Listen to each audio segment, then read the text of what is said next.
there are multiple point of views, multiple dimensions for a data strategy that form the foundation of it, right? So you had said earlier, Maram, that on slide 1, when we were looking at it, the foundations, what are they for a data strategy, right? There is something called a business strategy, but how do you align data strategy to that business strategy?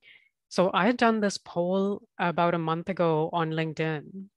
And at that time, I was talking to a lot of C-suite leaders in 3 different enterprises that were transforming.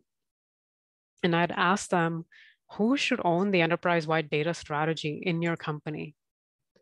And the answer, as you can imagine, was very different from depending on who you ask, right?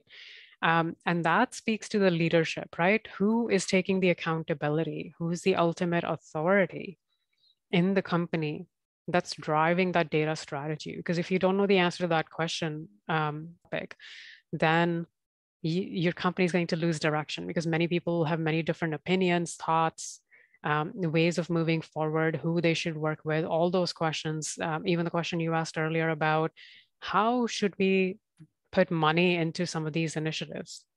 Who deserves to get funding for their pilot, right? Some of those questions fall by the wayside.